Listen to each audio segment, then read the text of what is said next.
The Hallmark Channel is about to kick off their Spring Movies 2022. But before they do, let's take a look back at the winter movies on Hallmark Channel and Hallmark Movies and Mysteries. I've ranked them from 10 to 1, and let me tell you, none of them are tied. Decisive. You may be wondering what makes me qualified to rank these movies? Well, have you seen my Hallmark shirt? Now that you're convinced, let's get started.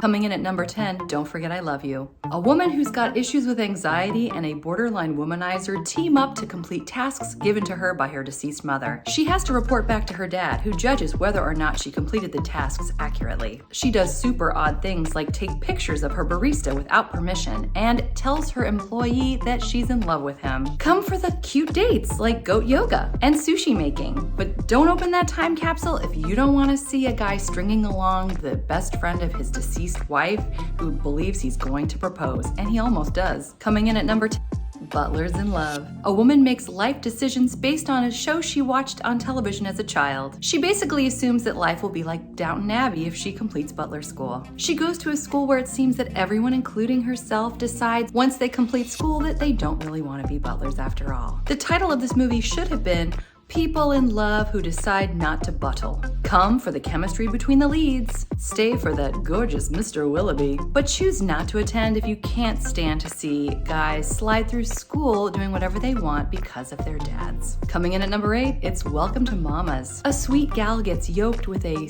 dare I say, arrogant chef as they try to restore a restaurant that once brimmed with life, love, family, and friends. She's doing her best, and he keeps being semi-underhanded by keeping things from her, such as interviewing for another job and the fact that the menu he really wants is one that just got panned in reviews. Come for the adorable flashbacks of Mama and Papa.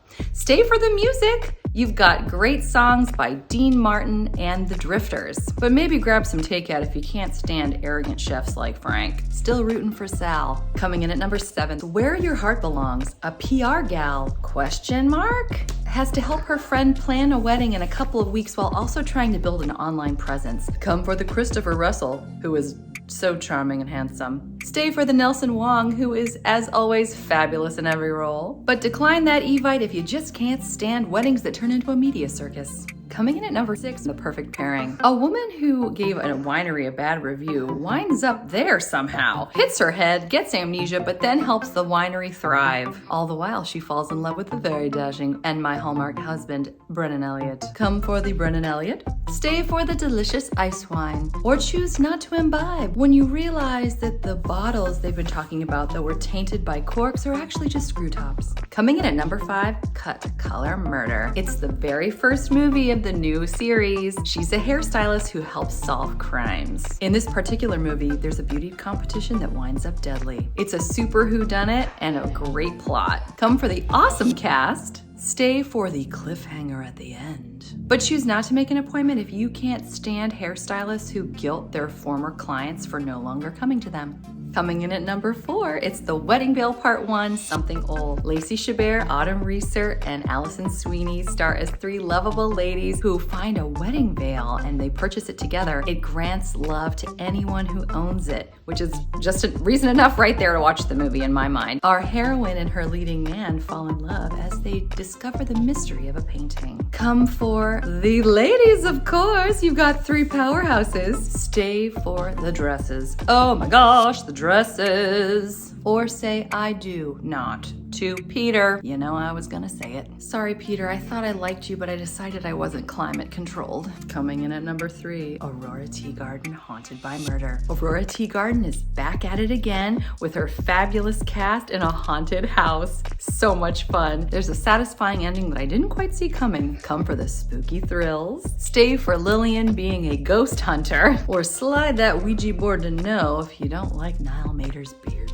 Coming in at number 2, The Weddingville 3 Legacy. Allison Sweeney stars as an auction house manager who falls in love with her caterer as they help one another fulfill one another's dreams. All mysteries about the veil are tied up in a beautiful bow. A very satisfying ending, a beautiful wedding, and yet I'm still left wanting more. Let's do another trilogy. Come for the most screen time for the gals of any of the 3 movies in the trilogy. Stay for Victor Webster wearing sweaters. I've never seen sweaters look so good.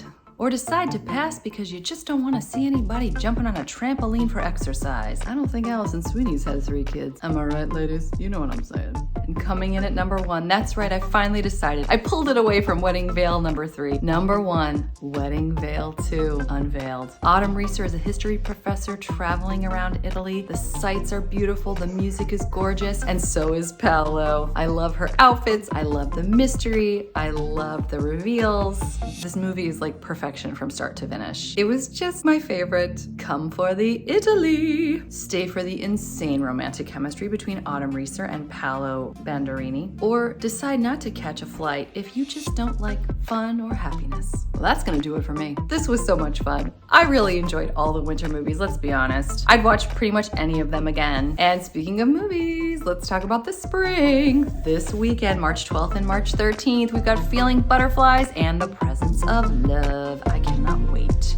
I've got a little more content here in case you're interested, but otherwise I hope you're doing well. And because it's March, I'm gonna say I wish you some luck. Take care, bye.